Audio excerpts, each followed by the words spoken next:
Olá pessoal, vamos estudar hoje sobre a semente da serpente. William Branham pregou sobre a semente da serpente de uma forma diferente das denominações, e eles chamam Branham de herege por causa disso. Mas eu queria falar algo sobre isso para esclarecer alguma coisa nesse sentido. E eu quero falar sobre isso. A semente da serpente. O mundo vê o que aconteceu no Éden desta forma: Adão, Eva, uma cobrinha enrolada numa árvore, uma árvore literal, uma cobra ali. E eu sempre me pergunto como podem eles crerem e não se preocupar em se perguntar por que uma simples maçã ou apricó, como eles pensam, um fruto comido, que é uma coisa que se mastiga e vai para o estômago, né? O próprio Jesus disse que aquilo que entra pela boca não contamina, mas é o que sai que contamina. E eu queria saber por que um fruto deste foi causar tanto mal à humanidade. Será que é só isso mesmo? Será que foi só um fruto? Será que era uma cobrinha enrolada numa árvore? Então nós vamos estudar sobre isso, e eu quero primeiro começar com vocês para nós saber primeiro o que é uma árvore na Bíblia. Vamos estudar sobre árvore na Bíblia, o que significa árvore na Bíblia. Então Gênesis 2, verso 9 diz: E o Senhor Deus fez brotar da terra toda a qualidade de árvores agradáveis à vista e boas para a comida, bem como a árvore da vida no meio do jardim e a árvore do conhecimento do bem e do mal. Essa é a visão geral que se tem, é que eram árvores comuns, dessas que nós conhecemos, de folhas com galhos, e que produzem frutos. Por exemplo, a macieira produz a maçã, a mangueira produz a manga. Então essa é a visão que se tem disso aqui. Mas vamos para Ezequiel capítulo 31 para a gente entender melhor esta questão de árvore. O que é uma árvore? Tinha duas árvores principais no jardim do Éden. Uma era do conhecimento do bem e do mal, e a outra era a árvore da vida. Será que essas duas árvores eram árvores mesmos? Será que eram árvores de folhas que produziam maçãs ou manga ou pera? Para entender, vamos ler Ezequiel capítulo 31, que diz: E também sucedeu no ano 10º, no terceiro mês, ao primeiro do mês, que veio a mim a palavra do Senhor, dizendo: Filho do homem, dize a Faraó, rei do Egito, e a sua multidão, a quem és semelhante na sua grandeza. A princípio começa a falar como se fosse Faraó, rei do Egito, mas depois você vai entender que é uma profecia que fala de Satanás. Eis que o assírio era como um cedro do Líbano, de ramos formosos, de sombrosa ramagem e de alta estatura, e a sua copa estava entre os ramos espessos. As águas nutriram-no, o abismo fê-lo crescer, as suas correntes corriam em torno da sua plantação. Assim ele enviava os seus regatos a todas as árvores do campo. Vamos acompanhar, que parece estar falando de árvore mesmo. Agora o verso 5 diz: Por isso se elevou a sua estatura sobre todas as árvores do campo, e se multiplicaram os seus ramos, e se alongaram as suas varas por causa das muitas águas nas suas raízes. Verso 6. Todas as aves do céu se aninhavam nos seus ramos, e todos os animais do campo geravam debaixo dos seus ramos. E a sua sombra habitava todos os grandes povos. Agora começa a ir para outro sentido, porque não tem como habitar muitos povos, grandes povos, debaixo de uma única árvore. Então, vamos ver o sentido disso. O verso 7 diz: assim era ele formoso na sua grandeza, na extensão dos seus ramos, porque a sua raiz estava junto às muitas águas. Os cedros no jardim de Deus, observe que agora vai começar a levar para o jardim do Éden, não o podiam esconder as suas faias, não igualavam os seus ramos, e os platanos não eram como as suas varas. Nenhuma árvore no jardim de Deus se assemelhava a ele na sua formosura. Está falando de alguém, mas está chamando esse alguém de árvore. Formoso fiz pela abundância dos seus ramos, de modo que tiveram inveja dele todas as árvores do Éden que havia no jardim de Deus. Então as árvores ficaram com inveja desta outra árvore. Como pode uma árvore ter inveja de outra? Vamos aqui. Portanto, assim diz o Senhor Deus, como se elevou na sua estatura, e se levantou a sua copa no meio dos espessos ramos, e o seu coração se ufanava da sua altura. Bem, agora nós já entendemos que está falando de Satanás. E você diz, mas você está dizendo que Satanás era uma árvore e que estava no Éden, no jardim de Deus? Vamos para Ezequiel, capítulo 28, verso 11 em diante, para a gente entender se ele estava mesmo lá. Um lugar santo daquele, como pode? Vamos ver. Ezequiel 28, 11. Veio mais a mim a palavra do Senhor, dizendo: Filho do homem, levanta uma lamentação sobre o rei de Tiro. Observe que começa falando também como se fosse o rei de Tiro, mas depois leva para outro lado.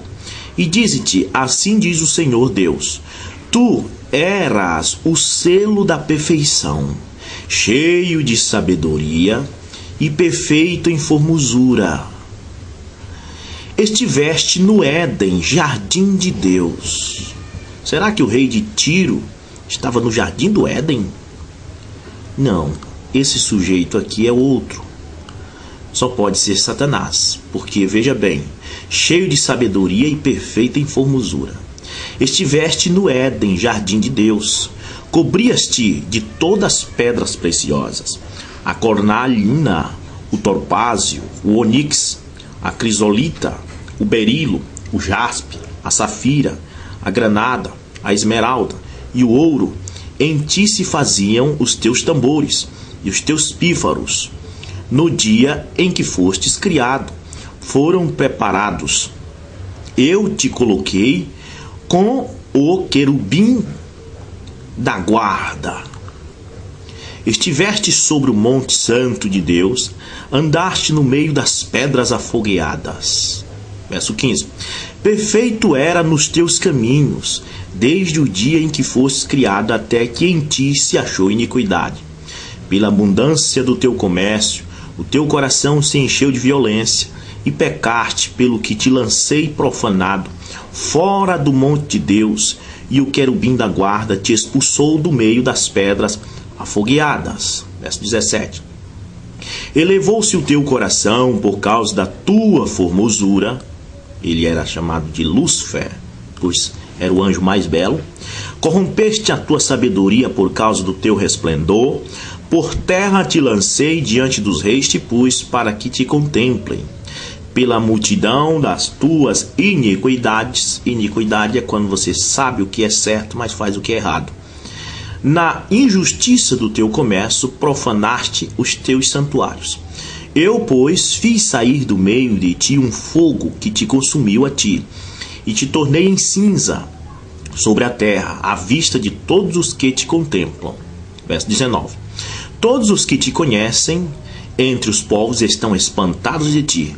Chegaste a um fim horrível, e não mais existirá por todo sempre. Então, realmente, todos os que conhecem ele na terra têm medo dele, estão espantados dele. Se tornou uma coisa terrível. Então vimos no primeiro capítulo, Ezequiel 31, que Satanás é uma árvore e que ele estava no jardim de Deus, em Ezequiel, como nós acabamos de ler. Ele estava no jardim de Deus. E agora nós vamos para o Salmo, capítulo 1, porque assim como Satanás é uma árvore, representado numa árvore, o cristão também é representado em árvore, Jesus também se representa em árvore. Nós vamos ver aqui. Salmo capítulo 1 diz: Bem-aventurado o homem que não anda segundo o conselho dos ímpios, nem se detém no caminho dos pecadores, nem se assenta na roda dos escarnecedores.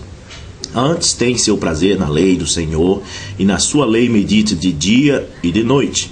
Pois será como árvores plantada junto às correntes de águas, a qual dá o seu fruto na estação própria, e cujas folhas não caem, e tudo quanto fizer prosperará. Vamos ver mais exemplos de árvores da Bíblia. Mateus 3. Mateus capítulo 3, verso 1 diz: Naqueles dias apareceu João, o Batista, pregando no deserto da Judéia, dizendo: Arrependei-vos, porque é chegado o reino dos céus. Porque este é o anunciado pelo profeta Isaías, que diz: Voz do que clama no deserto, preparai o caminho do Senhor, endireitai as suas veredas. Ora, João usava uma veste de pelos de camelo e um cinto de couro em torno de seus lombos, e alimentava-se de gafanhotos e mel silvestre. Então iam ter com ele os de Jerusalém, de toda a Judéia e de toda a circunvizinhança do Jordão, e eram por ele batizados no rio Jordão, confessando os seus pecados. Verso 7. Veja o que ele fala quando ele vê os fariseus. Mas vendo ele muito dos fariseus e dos saduceus que vinham ao seu batismo, disse-lhes: Raça de víboras, quem vos ensinou a fugir da ira vindoura? Futuramente vou lhe explicar por que João Batista chamava os incrédulos que não criam na palavra de Deus de raça de víbora. Bem, diz assim, o 8: Produzi, pois, frutos dignos de arrependimento. Ué, como pode uma pessoa produzir frutos? Bem, vamos à frente. Não queirais dizer dentro de vós mesmo: temos por pai a Abraão, porque eu vos digo que mesmo destas pedras Deus pode suscitar filhos a Abraão. Verso 10. E já está posto o machado à raiz das árvores. Toda árvore, pois, que não produzir bom fruto, é cortada e lançada no fogo. Será que João Batista estava se referindo a árvores literais mesmo? Essas árvores que nós conhecemos, árvores verdes que produzem frutos comestíveis? Ou será que ele estava se referindo às pessoas que não produziriam frutos de cristianismo? Será? Bem, faça você mesmo o seu próprio julgamento. Agora vamos ver que Jesus também é uma árvore e ele também estava no Éden.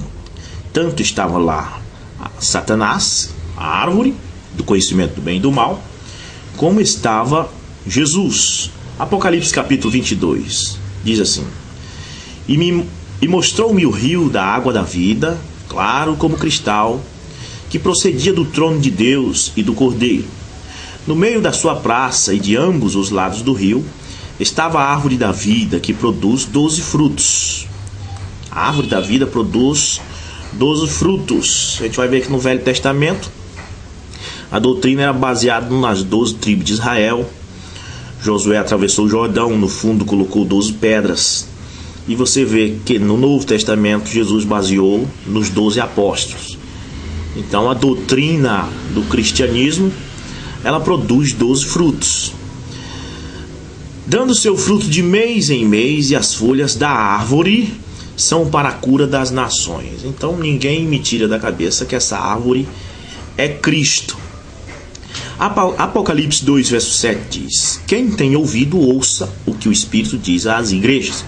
Ao que vencer, dar-lhe-ei a comer da árvore da vida, que está no paraíso de Deus. É Cristo, esta árvore só pode ser Cristo. Agora nós vamos voltar para Gênesis 2:9 para ver as duas árvores no meio do jardim do Éden. Se descobrimos agora que essas árvores eram pessoas, então tire da sua mente agora, esvazie o seu psicológico. Tire da sua mente que é uma árvore mesmo literal, uma árvore de galho. Tire isso da sua cabeça. Não é. Quem estava no jardim do Éden era Satanás e Jesus, certo? Então, vamos aqui, Gênesis 2:9. E o Senhor Deus fez brotar da terra toda a qualidade de árvore, agradáveis à vista e boa para a comida, bem como a árvore da vida, que é Cristo, no meio do jardim, e a árvore do conhecimento do bem e do mal, que nós já estudamos em Ezequiel 31, que é Satanás. Então ali estava o livre-arbítrio. No meio daquela santidade, Deus permitiu que ficasse ali a escolha para o homem. Jesus, quem comesse da sua doutrina vivia, e Satanás, a árvore do mal, quem comer da sua doutrina morre, certo? Então temos duas doutrinas que vêm começando desde o Éden até hoje. Hoje temos Jesus em forma de Bíblia.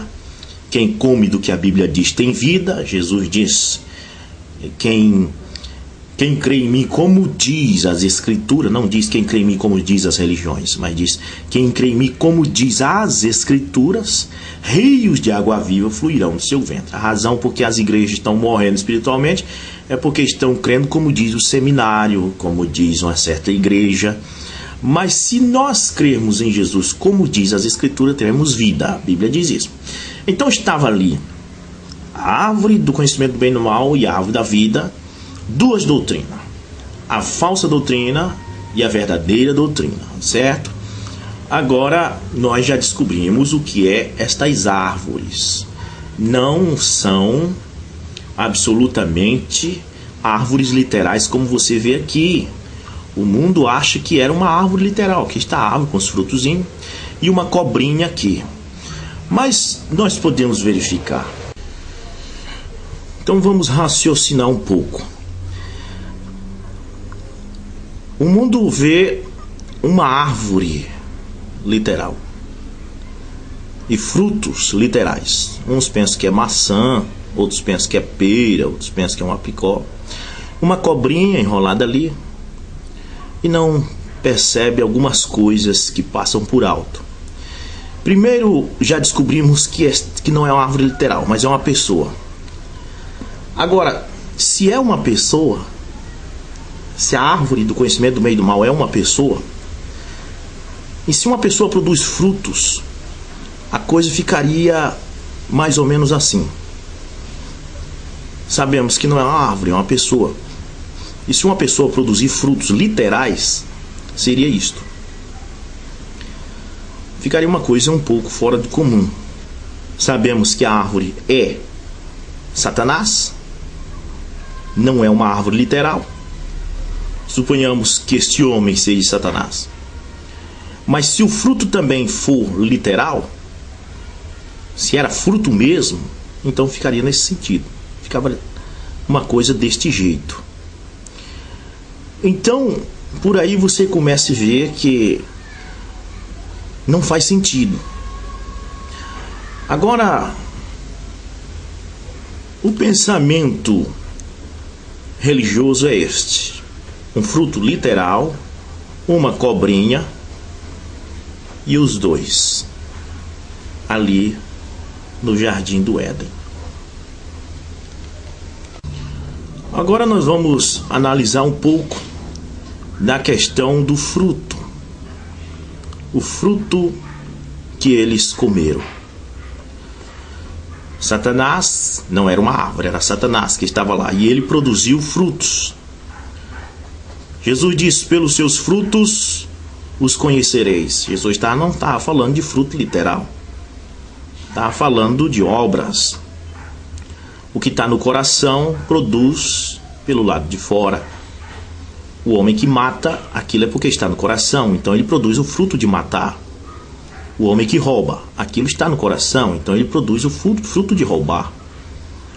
O adúltero produz o fruto de adulterar, porque aquilo está no coração. Ele é uma árvore para aquilo, então cada árvore produz conforme a sua espécie. Não tem como uma árvore boa produzir fruto mau, e não tem como uma árvore má produzir bom fruto. Então raciocinemos um pouco para entender isto. E vamos ler Gênesis capítulo 3, que diz: Ora, a serpente era o mais astuto de todos os animais do campo que o Senhor Deus tinha feito.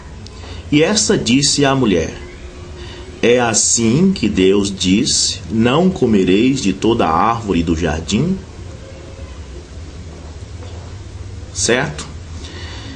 Respondeu a mulher à serpente: Do fruto das árvores do jardim podemos comer, mas do fruto da árvore que está no meio do jardim, que era Satanás, não era uma árvore literal. E se não era uma árvore literal, não podia produzir fruto literal. Era uma doutrina errada que ele produzia. Disse Deus: Não comereis dele, nem nele tocareis, para que não morrais. Jesus disse: Não temas aquele que pode matar o corpo, mas tema antes aquele que pode matar a alma. A doutrina errada mata a alma. Um fruto, se fosse um fruto envenenado, um fruto brabo que tivesse veneno, mataria só o corpo. Mas aqui era algo que matava a alma. Verso 4: Disse a serpente à mulher: Certamente não morrereis. A serpente só acrescentou a palavra não. A Bíblia, Deus dizia: Certamente morrereis. A serpente acrescentou algo aqui. Ela acrescentou o N ao otil. Certamente não morrereis. Por isso João diz: quem acrescentar quaisquer palavras, ou um T ou um J, as palavras dessa profecia, será acrescentada as pragas contidas nesse livro sobre aquele que acrescentou. Para você ver como acrescentar algo à palavra de Deus causa morte. Estamos falando de doutrina, nada de fruto literal, gente. Verso 5 diz: Porque Deus sabe que no dia em que comerdes deste fruto, vossos olhos se abrirão. Eu tenho comido maçã muitas vezes. Tenho comido toda espécie de fruto, abacaxi, banana. E eu sou meio ruim de matemática. E nunca melhorei em conhecimento nenhum de matemática depois que comi nenhuma fruta. Mas este fruto aqui, ele é um fruto que abria os olhos e fazia com que as pessoas fossem conhecedores. Fazia com que as pessoas saíssem da inocência e passassem a ser conhecedores de algo. Este fruto faria com que as pessoas conhecessem o bem e também o mal. Verso 6: Então, vendo a mulher que aquela árvore era boa, porque tinha uma boa doutrina, tinha aparentemente um bom ensinamento, para se comer e agradável aos olhos, e a árvore desejável para dar entendimento, tomou do seu fruto, comeu, e depois que comeu, deu a seu marido, e ele também comeu. Então foram abertos os olhos de ambos, eles estavam na inocência, e quando comeram este fruto, saíram da inocência e passaram a compreender algo que era tão pecaminoso, e conheceram que estavam nus, pelo que coseram folhas de figueira e fizeram para si aventais. Por que eles não perceberam que estavam nus antes de comer esse fruto? Que diferença faz? Que diferença faz comer um fruto e esse fruto mostrar que você estava nu? O povo não percebe isto, passa por alto essas coisas. Verso 8 diz: E ouvindo a voz do Senhor Deus que passeava no jardim, à tardinha, esconderam-se o homem e sua mulher da presença do Senhor Deus, entre as árvores do jardim. Mas chamou o Senhor Deus ao homem e perguntou-lhe: Onde estás? Respondeu-lhe o homem: Ouvi a tua voz no jardim e tive medo, porque estava nu. Escondi-me. Deus perguntou-lhe: Mas quem te mostrou que estava nu? Como foi para te saber? Como foi para você saber que estava nu? Alguém te deu um conhecimento, alguém te deu uma doutrina que te ensinou, que te fez conhecedor de algo grande. E Deus pergunta em seguida: comeste da árvore que te ordenei que não comeste? Ao que respondeu o homem: a mulher que me deste por companheira deu-me a árvore e eu comi. Perguntou o Senhor Deus à mulher: que é isto que fizeste? Respondeu a mulher: a serpente enganou-me e eu comi. Então o Senhor Deus disse à serpente: porquanto, preste atenção, isso que é importante, porquanto fizeste isso, maldita serás tu dentre todos os animais domésticos. Então ela se tornou um bicho maldito. E dentre todos os animais do campo, preste atenção agora, sobre o teu ventre andarás. É aqui que eu estou. Porque as pessoas desenham uma cobrinha enrolada numa árvore, como se no jardim do Éden, antes da queda do homem, a serpente fosse uma cobrinha rastejante. Mas a Bíblia é clara quando diz que ela passou a rastejar depois que recebeu a sentença: sobre o teu ventre andarás. Ela não andava sobre o ventre antes. É aqui que o William Branham mostra que ela não era um bicho rastejante, mas era um animal ereto. E as pessoas dizem que Branham falou que este homem, este ser, não vou dizer que era homem, mas era um ser. Eles dizem que Branham falou que era um ser de 4 metros ou 3 metros de altura. Isso é mentira, Branham não falou isso. Branham falou que era um ser entre o chimpanzé e o homem. Mas esse ser, ele era tão astuto, tão sábio, a Bíblia diz que era mais astuto de todos os animais do campo, que ele falava. Você vê que a serpente conversa com Eva, normalmente, não há nenhuma admiração da Eva. Você nem a serpente falar, como quem diz, tu sendo um animal, tá falando. Não, a serpente é um animal que falava, não assustou Eva. E Satanás, a árvore, com a doutrina errada, aproveitou-se deste animal que falava, porque através da palavra é que se derruba o homem. Veja bem, preste atenção. Sob o teu ventre andarás. Então ela passou a andar depois. Então isto aqui isso aqui é uma criancice, gente. Achar que a serpente era uma cobra rastejante antes da maldição. Eles chamam Branham de herege porque diz que ela era ereta, e eu chamo eles de crianças. Então essa ideia aqui, meu amigo, é meninice, criancice denominacional. Ela não era um bicho rastejante. Ela passou a rastejar depois que foi amaldiçoada. Continuando a leitura, diz: sobre o teu ventre andarás e pó comerá todos os dias da tua vida. Porém, inimizade, presta atenção, entre ti e a mulher, e inimizade também entre a tua descendência e a sua descendência. Deus ia pôr inimizade entre os filhos da serpente e os filhos da mulher. Eva significa mãe de todos os seres viventes.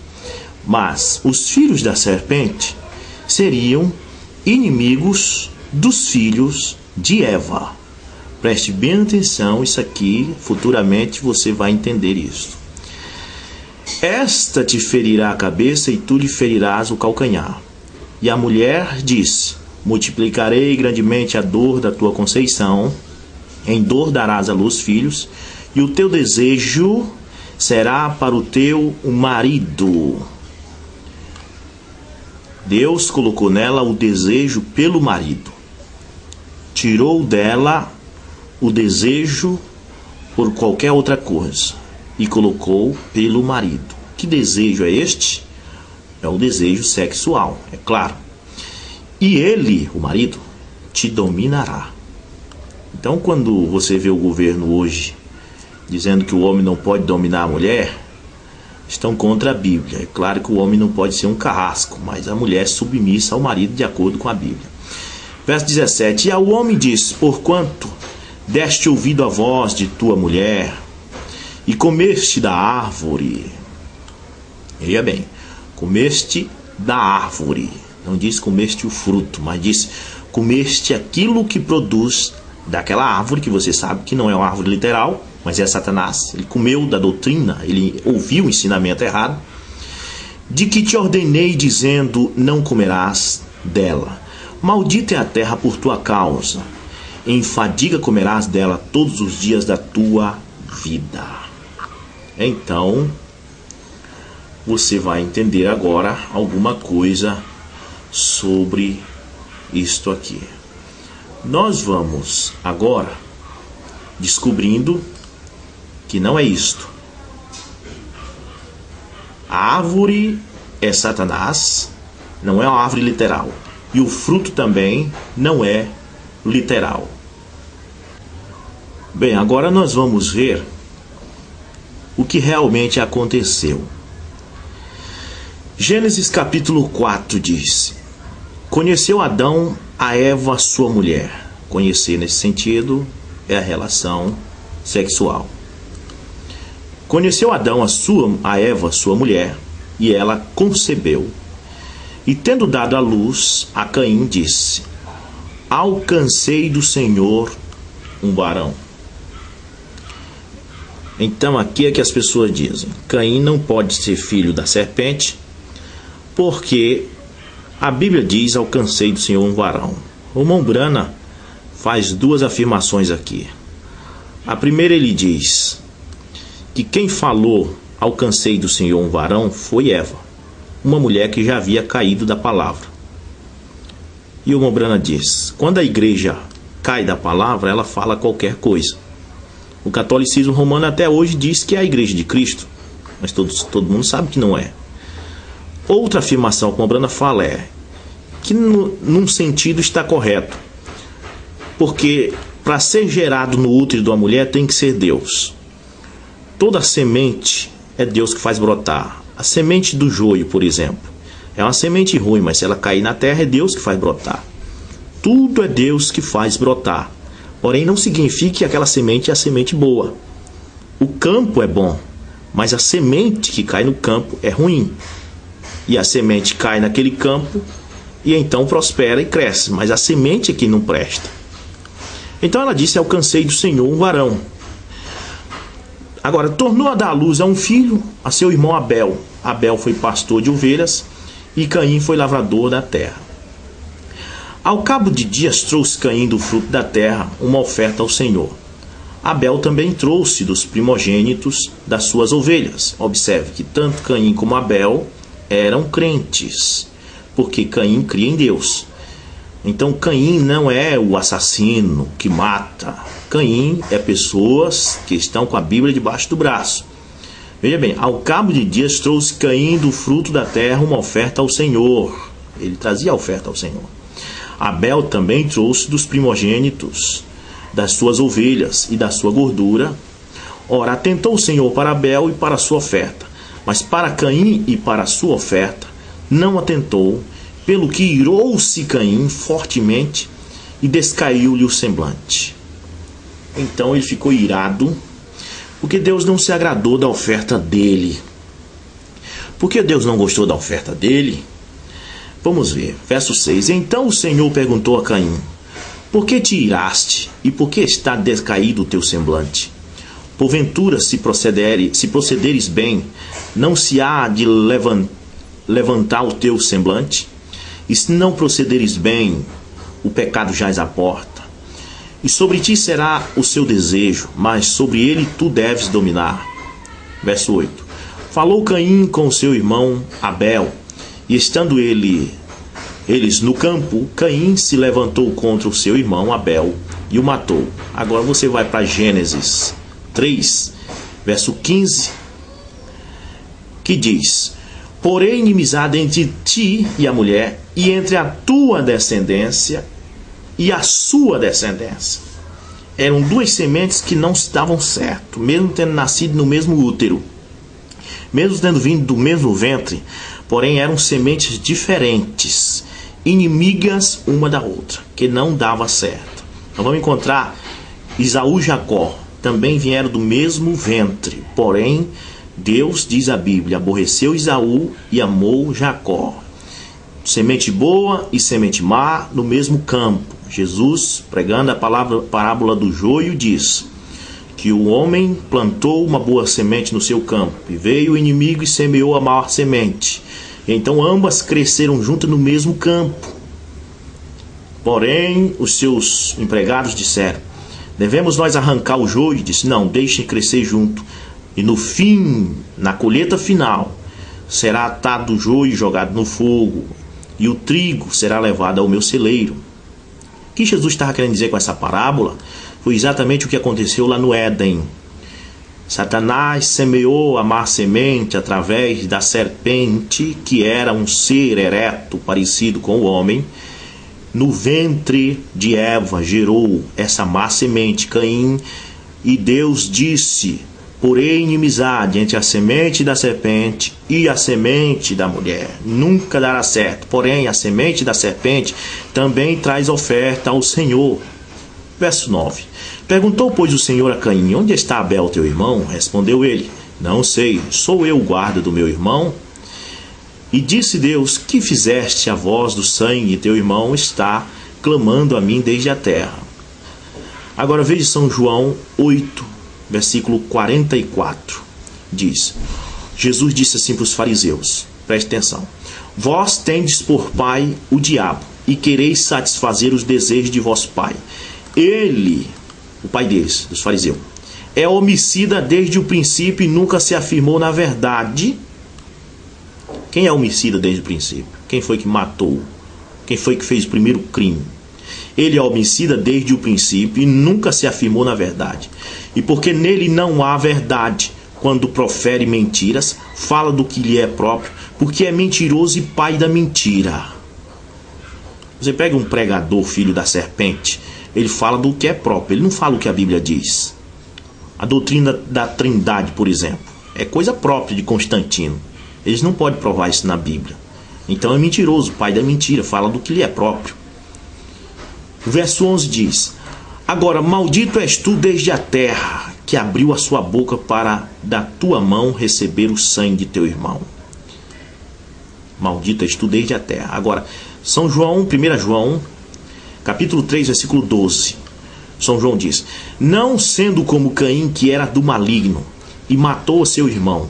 E por que o matou? Porque as suas obras eram más, e as de seu irmão justa. Então é São João que está dizendo que Caim era filho do maligno. O verso 12 diz, de Gênesis: quando lavrares a terra, não te darás mais a sua força. Fugitivo é, vagabundo serás na terra. Então disse Caim ao Senhor: maior é a minha punição do que a que eu posso suportar. Eis que hoje me lanças da face da terra. Também da tua presença ficarei escondido e serei fugitivo. Um filho de Caim nunca se afirma na presença de Deus. Vagabundo na terra, e qualquer que me encontrar matar-me-á.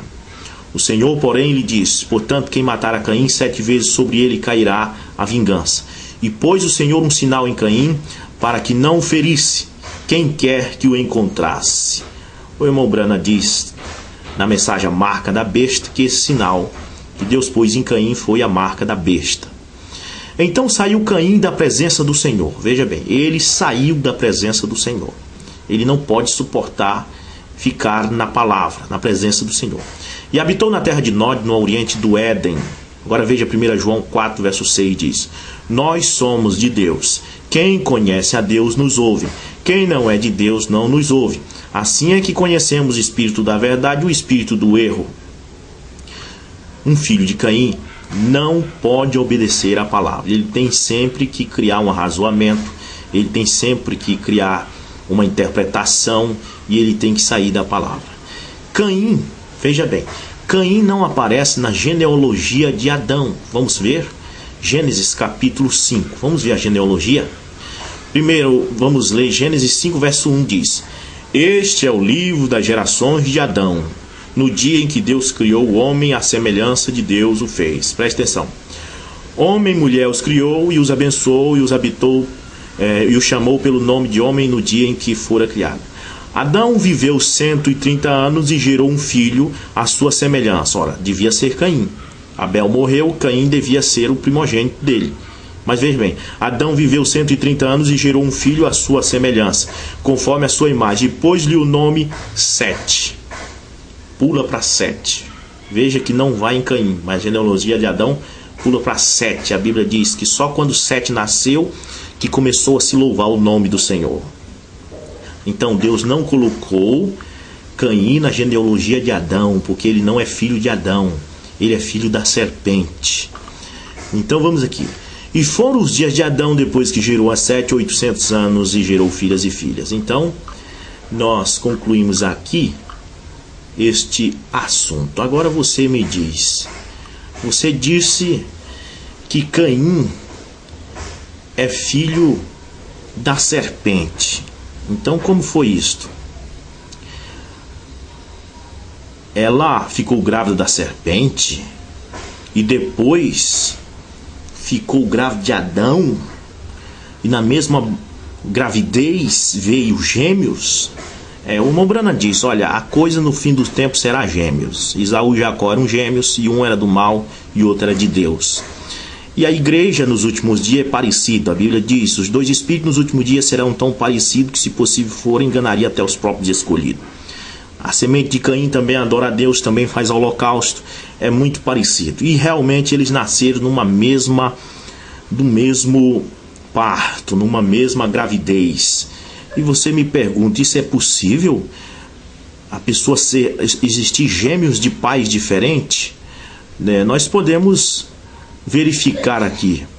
Filhos gêmeos de pais diferentes. Aí está. Filhos gêmeos de pais diferentes. Uma garota negra e uma garota branca. Filhos gêmeos de pais diferentes. Filhos gêmeos de pais diferentes. É possível isto acontecer? Para saber se é possível de uma mesma gravidez ser gerado filhos gêmeos de pais diferentes, vamos pegar este link e vamos para a internet verificar, ver o que a ciência diz com respeito a isto.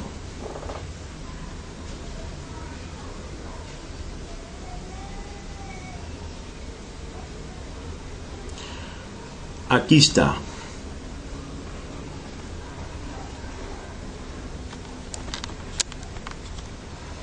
Aqui está. Clique. Ciência. É possível gêmeos terem pais diferentes? Leiamos aqui embaixo. É possível uma mulher ter filhos gêmeos de pais diferentes? Sim, diz este site. Esse fenômeno comum em animais também pode ocorrer em humanos, embora raros. Casos desse tipo passaram a vir à tona com a popularização dos exames de DNA solicitados quando a diferença acentuada entre os gêmeos gera desconfiança. A chamada superfecundação heteropaternal depende de uma conjunção de fatores para ocorrer. Em primeiro lugar, é preciso que a mulher libere 2 óvulos no mesmo ciclo menstrual. Em segundo, ela deve ter relações com pelo menos 2 homens diferentes durante o período fértil. E foi o que aconteceu no jardim do Éden, meu amigo.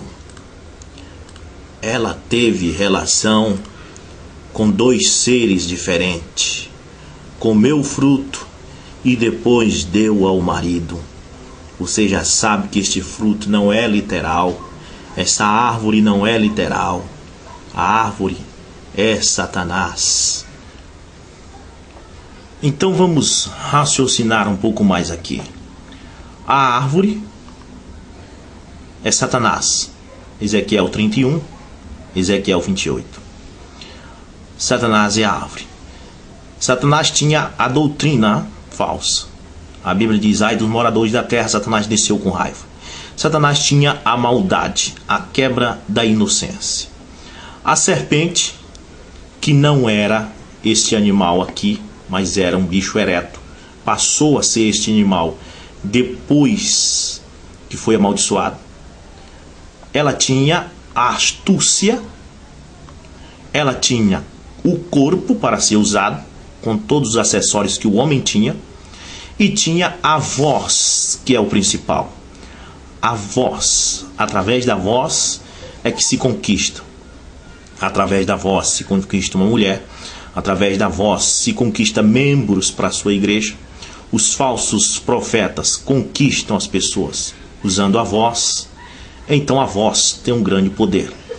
Ela falava, era ereto, não era um ser rastejante. Conversando com Eva, ela pôde trazer a Eva a doutrina desta árvore. Esta árvore continha a doutrina. Satanás, tirando deles a inocência que Deus colocou. E quando eles comeram este fruto que não é literal, os olhos se abriram e viram que estavam nus, mas ela já estava enxertada com as duas sementes: Abel, filho de Deus através de Adão, e Caim, filho de Satanás através da serpente, que não era um bicho rastejante. Eu espero que essa explicação possa fazer com que algumas pessoas parem de chamar o irmão Brana de herege, porque a questão do fruto ser literal e a árvore ser literal, e que a serpente ser uma cobrinha, não faz sentido. Isto aqui, meus amigos, não faz sentido. Que Deus abençoe a todos e espero que essa explicação possa ajudar muitas pessoas.